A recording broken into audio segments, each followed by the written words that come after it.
Kaya't itong mga nananawagan po na sumama yung mga sundalo sa mga rallies o kaya sa mga panawagan nila ng kudeta, wag na po kayong umasa na ang Armed Forces of the Philippines ay gagawa ng unconstitutional activities. Hoy, grabe naman to si Browner Jr.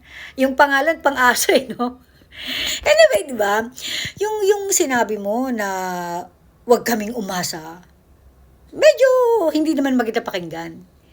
Kasi kami yung taong bayan na mandato nyong proteksyonan. Okay? Kayo ay nasa serbisyo hindi para proteksyonan ng ilan, kundi ang taong bayan. Remind lang kita ha. Anyway, medyo assuming ka sa part na yan. Kasi wala rin naman kaming planong humingi ng tulong sa'yo o sa grupo nyo. Napanood kaya namin yung video call nyo. Ikaw, si Saldico, si Martin Romualdez. Ang saya nyo nga eh. Sabi ni Martin, di ba, kayo ang priority niya. Tapos, more blessings pa daw ang darating sa inyo. Di ba? With matching dagdag allowance. Nakakaloka. Tapos iniisip mo ba na iniisip namin magiging kakampi namin kayo sa laban na ito?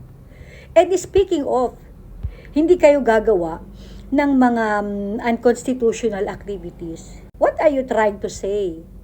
Ang taong bayan gumagawa ng mga unconstitutional activities.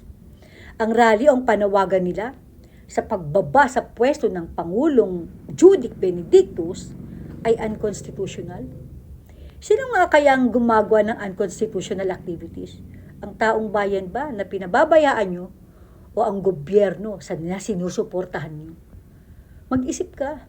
Alam namin na alam nyo ang pagnanakaw na ginagawa ng gobyernong ito.